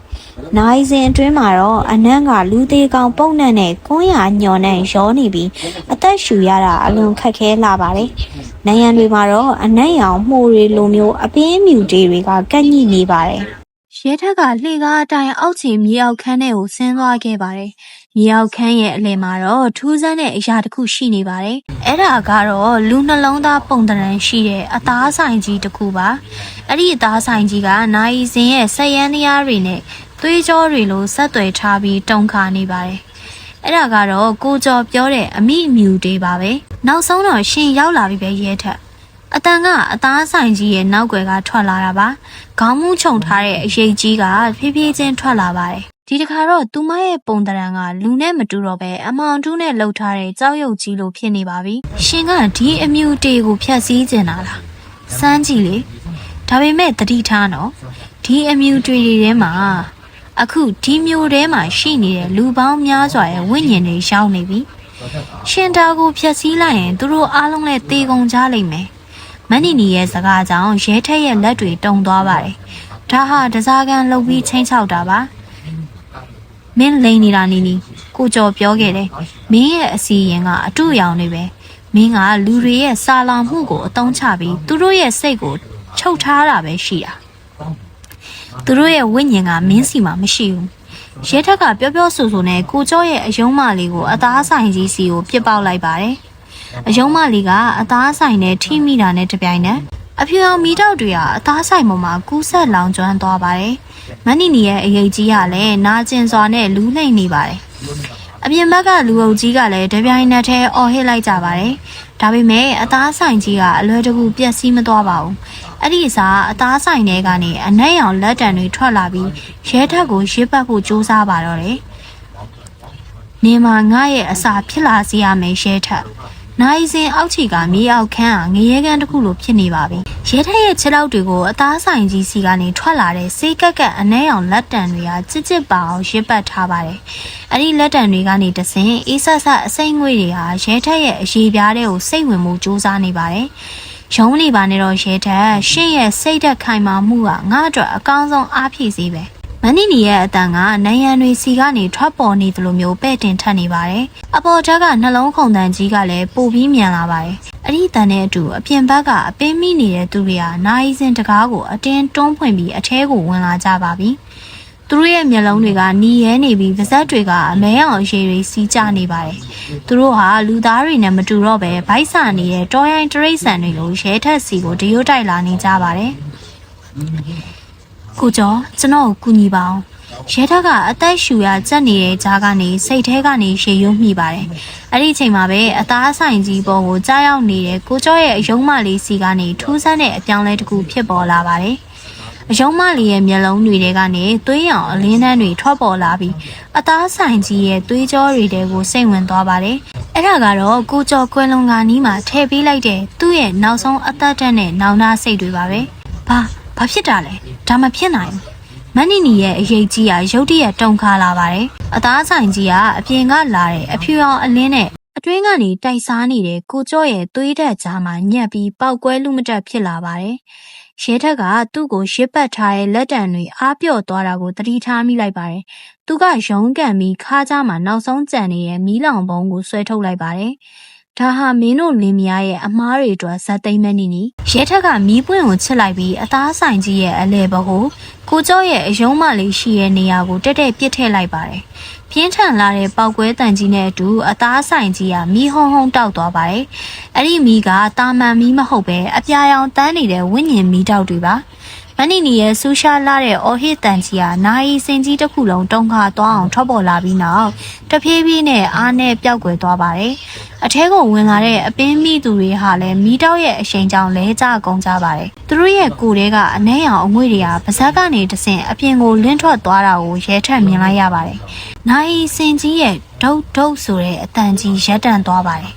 ဒါပေမဲ့မြေအောက်ခန်းကမီးတွေကတော့ပိုပြီးပြင်းထန်လာပါတယ်။ရဲထက်ကလဲကျနေတဲ့လူတချို့ကိုဆွဲထမ်းပြီးအပြင်ကိုထွက်ဖို့ကြိုးစားရပါတော့တယ်။မြေအောက်ခန်းတစ်ခုလုံးအပြာရောင်မီးတောက်တွေနဲ့ပြင်းထန်နေပါတယ်။ရဲထက်ကအသက်ရှူရတာအစမတန်ခက်ခဲနေပေမဲ့သူ့အနားမှာလဲကျနေတဲ့လူငယ်နှစ်ယောက်ကိုအားကုန်သုံးပြီးတွန်းထုတ်နေပါတယ်။နိုင်စင်ကြီးရဲ့အပေါ်ကဆက်ရန်တရားကြီးတွေဟာအောက်ခြေကအသားဆိုင်ကြီးပျက်စီးသွားတာနဲ့အမျှဓာကြီးကြီးနဲ့မြည်ဟီပြီးပြိုကျဖို့ပြင်နေပါပြီ။မြ မြန်ပြင်ထွက်ကြရဲထက်ကအော်ဟင်းရင်လူတွေကိုအပြင်ဘက်ကိုရောက်အောင်တွန်းပို့လိုက်ပါတယ်။သူကိုယ်တိုင်အပြင်ဘက်ကိုခြေတလန်းအချမှာပဲ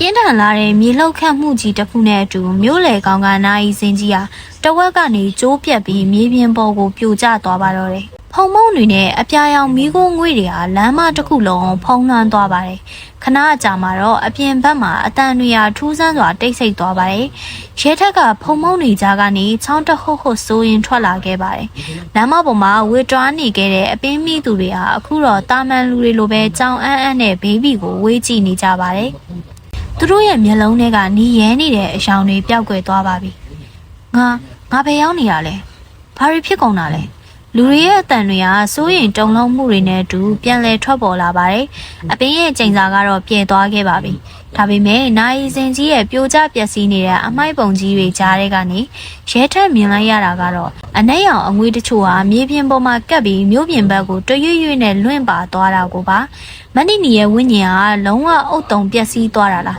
းဒါမှမဟုတ်အညိုးအတေးတွေကြံနေသေးတာလားဆိုတာဘယ်သူမှမပြောနိုင်ပါဘူးရဲထက်ကတော့ပြိုကျနေတဲ့နိုင်စင်ကိုကြောခိုင်းပြီးထွက်လာခဲ့ပါတယ်သူ့ရဲ့စိတ်ထဲမှာတော့ကိုကျော်ရဲ့နောက်ဆုံးစကားကိုကြားအောင်နေမိပါတယ်အစိုးကိုအကောင်းနဲ့တုံ့ပြန်မှဒီချိန်စာကကြေးမှာနောက်တနေ့မနက်မှာတော့မြို့တစ်မြို့လုံးဟာတန်ရှင်းရေးတွေလုံနေကြပါတယ်ရဲတပ်ဖွဲ့ကပျောက်ဆုံးနေသူတွေကိုမိသားစုတွေနဲ့ပြန်လဲစုံစည်းပေးနေပါတယ်ကိုကျော်ရဲ့ရုပ်အလောင်းကိုတော့တင့်တော်တဲ့တုံးတန်တစ်ခုမှာကိုကျော်ရဲ့ရုပ်အလောင်းကိုတော့တင့်တော်တဲ့တုံးတန်တစ်ခုမှာကောင်းမွန်စွာတကြိုပေးလိုက်ပါတယ်ဒါပေမဲ့ရဲထက်အတွက်တော့အလောက်ကမပြီးသေးပါဘူး။သူကဆေးရုံမှာကြံနေသေးတဲ့အပင်းမိသူတွေကိုတွားကြည့်တဲ့အခါမှာတော့ထူးဆန်းတဲ့သတင်းတစ်ခုထပ်ရပါတယ်။ဆုံးတော့အပင်းမိခဲ့တဲ့သူတွေကလူ9ယောက်လောက်ဟာဒီမနေ့မှာပဲဆေးရုံကနေပျောက်ဆုံးသွားတယ်ဗျ။ဆရာဝန်ကြီးရဲ့စကားကြောင့်ရဲထက်မျက်ခုံးတွေတွန့်သွားပါတယ်။သူတို့ကဘယ်သူတွေလဲ။သူတို့ကကိုကျော်တို့ကွန်းရဆိုင်မှာအလုပ်လုပ်ခဲ့ဘူးတဲ့သူတွေနဲ့ဆိုင်နဲ့နီးစပ်တဲ့သူတွေပါပဲ။ထူးခြားတာကသူတို့မပြောက်သွားခင်မှာနိုင်ငံပေါ်မှာထူးဆန်းတဲ့အမှတ်အသားတစ်ခုရေးသွားကြတယ်။ရဲတပ်ကအဲ့ဒီအခန်းထဲကိုဝင်ကြည့်လိုက်တဲ့အခါနိုင်ငံပေါ်မှာသွေးနဲ့ရေးထားတဲ့ကွန်းရဆိုင်ဆိုတဲ့စက်လုံးနဲ့အတူမဏိနီရဲ့အနှဲရောင်ပတိပုံတရံကိုတွေ့လိုက်ရပါတယ်။ရဲတပ်ဟာနိုင်ငံပေါ်မှာသွေးနဲ့ရေးထားတဲ့စာသားကိုကြည့်ရင်ကြောရိုးတဲ့စိတ်ကနေခံစားလိုက်ရပါတယ်။နိုင်စင်ကြီးပြိုကျသွားချိန်မှာအရာအလုံးပြီးဆုံးသွားပြီလို့သူထင်ခဲ့မိတာအမားကြီးတစ်ခုမှအခုမှသိလိုက်ရပါတယ်။ဒီလူတွေတာမန်ပျောက်သွားတာမဟုတ်ဘူးဆရာဝန်ကြီးသူတို့ကတစုံတစ်ခုကိုတဲဆောင်သွားကြတာရဲတပ်ကတေးသေးချာချာစစ်ဆေးကြည့်တော့မှသတိထားမိတာကပျောက်ဆုံးသွားတဲ့9ယောက်စလုံးဟာအရင်ကမဏိနီရဲ့လူယုံတော်တွေဖြစ်ခဲ့ဘူးသူတွေပါသူတို့ရဲ့ခန္ဓာကိုယ်ထဲမှာအပင်းရဲ့အမြူတေတွေကသွေးတဲ့အထိစိတ်ဝင်နေခဲ့တာကြောင့်နိုင်စင်ကြီးပျက်စီးသွားပြီမဲ့သူတို့ကတော့အမောင်ထုရဲ့မျိုးစေ့တွေအဖြစ်ကြံရင်းနေခဲ့တာပါအဲ့ဒီညနေမှာပဲအဲ့ဒီနေ့ညနေမှာပဲမြို့စုံကတခြားရက်ကွက်တစ်ခုမှာထူးဆန်းတဲ့သတင်းတစ်ခုကြားရပြန်ပါတယ်။လမ်းမေးကတစ်ပင်တစ်ပင်အောက်မှာလူငယ်တယောက်ဟာကွန်းရဆိုင်လေးတစ်ဆိုင်ကိုအလောတကြီးစောင့်နေတယ်ဆိုတာပါပဲ။ရဲထက်ချက်ချင်းသွားကြည့်တဲ့အခါမှာတော့အဲ့ဒီလူငယ်ဟာဆေးရုံကပျောက်ဆုံးသွားတဲ့9ယောက်ထဲကတစ်ယောက်ဖြစ်နေပါတယ်။သူကယူသွတ်နေတဲ့မျက်လုံးတွေနဲ့ဆိုင်ကိုစောင့်နေပြီးသူ့ရဲ့နှာခမ်းတွေကတော့အဆက်မပြတ်ရွတ်ဆိုနေပါတယ်။သူလာမယ်ငါတို့ကလမ်းခင်းပေးရမယ်ဟဲ့လူဘာလုပ်နေရလဲရက်လိုက်စမ်းရဲထက်ကအော်ပြောလိုက်ပေမဲ့အဲ့ဒီလူငယ်ကလှဲ့တော်မကြည့်ပါဘူးသူ့ရဲ့လက်တွေမှာသွေးတွေချင်းချင်းหนีနေပေမဲ့သူကတော့တစ်သားချောင်းတွေကိုအားနဲ့ရိုက်နှက်နေတော့မှာပဲထူးခြားတာကသူစောင့်နေတဲ့ဆိုင်လေးရဲ့ပုံစံဟာကိုကျော်တို့ရဲ့မူလကွန်းရဆိုင်လေးနဲ့တပုံစံနဲ့တူနေတာပါရဲထက်ကသူ့ကိုဆွဲလှဲ့ကြည့်လိုက်တဲ့အချိန်မှာတော့အဲ့ဒီလူငယ်ရဲ့ရှင်ဘက်မှာအမဲအောင်မှုလိုမျိုးအပင်းအမှတ်သားကြီးတွေကပန်းမွင့်ကြီးတစ်ခုလိုဖြန့်ကားနေတာကိုတွေ့လိုက်ရပါတယ်။ဆောင်းတော့နင်နောက်ကျသွားပြီ။အပင်းကအခုလူတွေရဲ့သွေးတဲ့ကိုရှောက်သွားပြီ။ဆိုင်တွေကတဆိုင်နဲ့မဟုတ်တော့ဘူး။9ဆိုင်ဖြစ်လာတော့မှာ။အဲ့ဒီလူငယ်ကပျော့ဆူဆူနဲ့ပါဇက်ထဲကနေအနှဲရောင်အရေးတွေအန်ထုတ်ပြီးမြေပြင်ပေါ်မှာလဲကျတည်ဆုံးသွားပါတယ်။ဒါပေမဲ့သူစောက်လက်စဆိုင်လေးရဲ့အမိုးပေါ်မှာအနှဲရောင်ကြီးကန်းတကောင်လာနာပြီးရဲထက်ကိုစိုက်ကြည့်နေပါတယ်။ရဲထက်ရိမ့်မိလိုက်ပါပြီ။မဏိနီဟာသူမရဲ့ဝိညာဉ်ကို9ပိုင်းခွဲပြီးဒီလူ9ယောက်ရဲ့ကိုယ်ထဲမှာထည့်ပေးလိုက်တာပါ။သူတို့9ယောက်ဟာမြို့ရဲ့အရမ်းမျက်နှာ9ခုမှာကွန်းရဆိုင်9ဆိုင်ကိုပြန်လဲတီထောင်ဖို့ကြိုးစားနေကြတာဖြစ်ပါတယ်။ဒီဆိုင်ထဲတုန်းကတော့ဒီလောက်ခက်ခဲခဲ့တာ9ဆိုင်ဆိုရင်တော့ရဲထက်ဟာသူ့ရဲ့လက်ထောက်တွေကိုအရေးပေါ်ဖုံးဆက်ပြီးကျန်တဲ့4ယောက်ကိုအမြန်ဆုံးလိုက်လံရှာဖွေဖို့ညွှန်ကြားလိုက်ပါတယ်။ဒါပေမဲ့မြို့တစ်မြို့လုံးက ဒါပေမဲ့မြို့တစ်မြို့လုံးကမှောင်လာတာနဲ့အမျှလမ်းဆောင်လမ်းကွာတော်တော်များများမှာကွန်းရညော်နှံတွေကပြန်လဲထွက်ပေါ်လာနေပါတယ်မြို့တစ်မြို့လုံးကလမ်းဆောင်လမ်းကွာတွေမှာစီမီးရောင်မိန်မိန်လေးတွေလင်းလာပါတယ်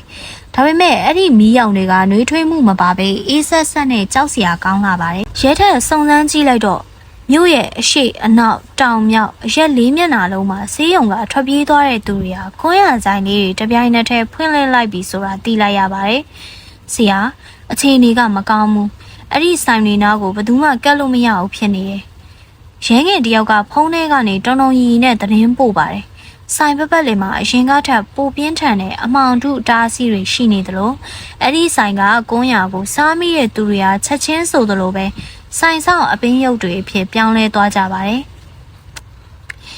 ရဲထက်ဟာကားကိုအသေးအတန်မောင်းရင်စဉ်းစားနေပါတယ်။ကိုကျော်ရဲ့အယုံမလေးကလည်းပျက်စီးသွားပြီ။အမြူတေတွေကလည်းပြိုကျသွားပြီ။အမိအမြူတေကလည်းပြိုကျသွားပြီ။ဒါဆိုရင်ဒီငါးဆိုင်ကိုဘယ်လိုတားမလဲ။အဲ့ဒီအချိန်မှာပဲသူ့ရဲ့ကားနောက်ခန်းမှာတစုံတစ်ယောက်ရှိနေသလိုခံစားလိုက်ရပါတယ်။ရဲထက်နောက်ကြီးမှန်ကနေကြည့်လိုက်တော့အဲ့ဒီမှာထိုင်နေတာကကိုကျော်ပါ။ဒါပေမဲ့ကိုကျော်ကလူအစ်စ်မဟုတ်ပဲဝိညာဉ်တစ်ခုလိုဖြော့တော့နေပါတယ်။ကိုကျော်ခမညာဆုံတော့မကြောက်ပါနဲ့ကျွန်တော်ပေးဆက်ရမယ့်အကျွေးကြံနေသေးလို့လာခဲ့တာပါ။နီနီကသူ့ဝိညာဉ်ကို၅ပိုင်းခွဲလိုက်တာကသူ့ရဲ့နောက်ဆုံးအသက်ဆက်ခြင်းပဲ။ဒါကိုဖျက်ဆီးဖို့ဆိုရင်၅ဆိုင်စလုံးကိုတပြိုင်နက်တည်းမီးရှို့ရမယ်။တပြိုင်နက်တည်းဟုတ်လား။အဲ့ဒါကဘယ်လိုလုပ်ဖြစ်နိုင်မှာလဲ။ကျွန်တော်ကူညီပါမယ်။ဆိုင်၅ဆိုင်ရဲ့အလဲဘဟုကအချက်အချာနေရာမှာကျွန်တော်တို့လင်မယားရဲ့ပထမဆုံးဆိုင်ဟောင်းနေရာရှိတယ်။အဲ့ဒီနေရာမှာကျွန်တော်တို့ရဲ့မင်္ဂလာလက်စွပ်နှစ်ကွင်းကိုမြှုပ်ထားခဲ့တာရှိတယ်။အဲ့ဒီလက်စွပ်တွေကနီနီရဲ့ဝိညာဉ်နဲ့ဆက်သွယ်ထားတဲ့တခုတည်းသောတန်ရောစင်ပဲ။ကိုကျော်ကလမ်းညွှန်ပြတဲ့အတိုင်းရဲထက်ဟာမီးလောင်ပြင်းဖြစ်နေတဲ့လမ်းဆောင်ကဆိုင်ဟောင်းလေးနေရာကိုပြန်သွားခဲ့ပါတယ်။ပြပုံနေကြားထဲမှာရဲထက်ဟာမြေကြီးကိုအသေးအံတူးဆွပါတော့တယ်။နောက်ဆုံးမှာတော့တန်ချေးတက်နေတဲ့တန်တစ်တာတစ်လုံးကိုတွေးလိုက်ရပါတယ်။အထဲမှာတော့ရွှေရောင်မှိန်ဖြော့နေတဲ့လက်စွပ်နှစ်ကွင်းရဲထက်ကလက်စွပ်တွေကိုကင်လိုက်တာနဲ့တပြိုင်နက်မြို့ရဲ့အရက်၅မျက်နှာလုံးကစူးရှားတဲ့အော်ဟစ်တန်ကြီးတွေထွက်ရဲထက်ကလက်စွပ်တွေကိုကင်လိုက်တာနဲ့တပြိုင်နက်မြို့ရဲ့အရက်မျက်နှာ၅မျက်နှာစလုံးကနေစူးရှားတဲ့အော်ဟစ်တန်ကြီးတွေတပြိုင်နက်တည်းထွက်ပေါ်လာပါတယ်။အဲ့ဒီလက်စွပ်တွေကိုမီးပုံနဲ့ပစ်ထည့်လိုက်ပါဆုံးတော့ဒါဆိုရင်သူတို့အားလုံးဆက်သွယ်မှုပြတ်တောက်သွားလိမ့်မယ်။ကိုကျော်ရဲ့ဝိညာဉ်ကအော်ပြောလိုက်ပါတယ်။ဒါပေမဲ့အဲ့ဒီအချိန်မှာပဲမတ်နီနီရဲ့ဝိညာဉ်ကရဲထက်ရဲ့ရှေ့မှာပေါ်လာပါတယ်။သူမကအခုတော့လူပုံတရံမဟုတ်တော့ပဲအနက်ရောင်မွေကြီးတစ်ကောင်လိုရဲထက်ကိုရစ်ပတ်ဖို့ကြိုးစားပါတော့လေ။မလုံးနဲ့ရဲထက်အဲ့ဒီလက်စွပ်ကိုဖျက်ဆီးရင်ကိုကျော်လည်းလုံးဝပျောက်ကွယ်သွားလိမ့်မယ်။ရှင်သူ့ကိုတနာတယ်မဟုတ်လား။နီနီကရဲထက်ရဲ့စိတ်ဓာတ်ကိုထိုးနှက်ပါတယ်။ရဲထက်ဟာကိုကျော်ကိုကြည့်လိုက်ပါတယ်။ကိုကျော်ကပြုံးပြီးခေါင်းငိမ့်ပြပါတယ်။လှုပ်လိုက်ပါဆုံးတော့ကျွန်တော်ပျောက်ကွယ်သွားရတာကဒီမျိုးကြီးငိမ့်ချမ်းဖို့အတွက်ပါ။ရဲထက်ဟာမျက်လုံးကိုတင်းတင်းမှိတ်ပြီးလက်စွပ်နှစ်ကွင်းကိုစီမီတောက်တွေကိုပြစ်ထည့်လိုက်ပါတယ်။လက်စွပ်နှစ်ကွင်းမီးတောက်ထဲကိုကျသွားတဲ့အချိန်မှာပဲတစ်မျိုးလုံးတုံခါသွားလောက်တဲ့ဝိညာဉ်ဟိန်းဟောက်တန်ကြီးထွက်ပေါ်လာပါတယ်။မနီနီရဲ့ဝိညာဉ်မွေဆိုးဟာရဲထက်ရဲ့ရှေ့မှာတင်တစ်ဖြက်ဖြက်နဲ့လောင်ကျွမ်းပြီးပြာမုံတွေပြင်လင်းစင်သွားပါတော့တယ်။တပြိုင်နက်တည်းမှာပဲမြို့ရဲ့အရက်၅မျက်နှာမှာပေါ်ပေါက်လာတဲ့ကွန်းရကြိုင်အတူရောင်နေရလဲအလိုလိုမီးဆွဲလောင်ပြီးပြိုကျပျက်စီးသွားကြပါတယ်။အပင်မိနေသူတွေရဲ့ကိုယ်တွေကအမောင်ထုတွေကလည်းလေထဲမှာအရေးပြောသွားကြပြီးလူတိုင်းဟာတာမန်အတိုင်းပြန်လည်နိုးထလာကြပါတယ်။ကျေးဇူးတင်ပါတယ်ဆုံးတော့ကိုကျော်ရဲ့ဝိညာဉ်ဟာတဖြည်းဖြည်းချင်းလင်းထိန်လာပြီးကြည်လင်တဲ့အပြုံးတစ်ခုနဲ့အတူကောင်းကင်ယံထဲကိုပျော်ဝင်သွားပါတယ်။သူ့ရဲ့မျက်နှာမှာအရင်ကလိုပူပန်မှုတွေအပြည့်ရှိစိတ်တွေမရှိတော့ဘဲအေးချမ်းသွားတာကိုရဲထက်မြင်လိုက်ရပါတယ်။တပတ်အကြာမှာတော့လမ်းဆောင်ကကွန်းရဆိုင်ဟောင်းနေရာမှာအခုဆိုရင်ပန်းချံလေးတစ်ခုဖန်တီးဖို့မြို့သူမြို့သားတွေစုပေါင်းလှုပ်ဆောင်နေကြပါတယ်။မြေအောက်ကညှော်နှံ့တွေလည်းမရှိတော့သလိုညဘက်မှာလည်းအေးဆက်ဆက်အော်တန်တွေမကြားရတော့ပါဘူး။ရဲထက်ကတော့သူ့ရဲ့ရုံးခန်းထဲမှာကိုကျော်တို့ဆိုင်ကကြံရစ်ခဲ့တဲ့ပစ္စည်းတချို့ကိုတင်စီရင်ငေးကြည့်နေမိပါတယ်။လူတွေရဲ့လောဘနဲ့အစွဲလန်းဟာဘလောက်တောင်ကြောက်စရာကောင်းတယ်လဲဆိုတာသူဒီအမှုမှာသင်ခန်းစာအကြီးကြီးရလိုက်ပါတယ်။ဆရာအပြင်မှာတယောက်ကဆရာကိုတွေ့ကြလို့တဲ့ ရဲငယ်တယောက်ရဲ့အတန်ကြောင့်ရဲထက်အတွေးစားပြတ်သွားပါတယ်။ဘာလို့လဲ။ကွန်းရရောင်းတဲ့လူငယ်တယောက်ပါဆရာ။ तू ကဆရာကိုတခုခုပေးချင်လို့တဲ့။ရဲထက်ရဲ့ရှင်ထဲမှာဒိန်းကနေဖြစ်သွားပါတယ်။ကွန်းရဆိုတဲ့စကားလုံးကသူ့အတွက်အခုထိထိတ်လန့်စရာဖြစ်နေတော့မှာပဲ။ तू အမြန်ထွက်ကြည့်လိုက်တဲ့အခါမှာတော့ဆေးရုံမှာအပင်းမိပြီးပြန်ကောင်းလာတဲ့လူငယ်လေးတယောက်ကိုတွေ့လိုက်ရပါတယ်။သူ့ရဲ့လက်ထဲမှာတော့ကွန်းရထုတ်လေးတစ်ထုပ်။ဒါဘာလို့ဖို့လဲ။ရဲထက်ကသတိထားပြီးမေးလိုက်ပါတယ်။လူငယ်လေးကပြုံးပြလိုက်ပါတယ်။ဒါကတာမန်ကွန်းရပါဆရာ။ဆရာတို့စူးစမ်းပေးခဲ့လို့ကျွန်တော်တို့လွတ်မြောက်ခဲ့တာပါ။ဒါကကျွန်တော်ရဲ့ကျေးဇူးတင်လွှာပါ။ရဲထက်ကကွန်းရထုပ်လေးကိုလှမ်းယူပြီးအနံ့ခံကြည့်လိုက်ပါတယ်။အရင်ကလိုညှော်နှံ့တွေထူးဆန်းတဲ့အနံ့တွေမရှိတော့ဘဲတာမန်ကွန်းရနှံ့လေးကိုပဲရလိုက်ပါတယ်။ရဲထက်တယောက်လည်းစိတ်သက်သာရာရစွာနဲ့ပြုံးမိလိုက်ပါတယ်။မျိုးကလေးကအရင်လိုပြန်လဲစီကားလာပါပြီ။ဒါပေမဲ့ဒီဇလန်းလေးကိုတီးတဲ့လူတိုင်းကတော့လမ်းစုံလမ်းခွာကကွန်းရဆိုင်လေးတွေကိုမြင်တိုင်းကိုကျော်နဲ့မတ်နီနီတို့ရဲ့အပင်းဇလန်းကိုသတိရပြီးစင်နေကြပါတော့တယ်။ဟုတ်ကဲ့ပါပရိသတ်ကြီးရှင်ဒီနေ့ရဲ့ဇလန်းလေးကတော့ဒီမှာပဲပြီးဆုံးသွားပါပြီ။အဆုံးထိနားဆင်ပေးခဲ့ကြတဲ့အတွက်ပရိသတ်ကြီးအားလုံးကျေးဇူးအများကြီးတင်ပါတယ်ရှင်။နောက်ထပ်ဇလန်းလေးတွေမှာပြန်လည်ဆုံတွေ့ကြပါဦးမယ်နော်။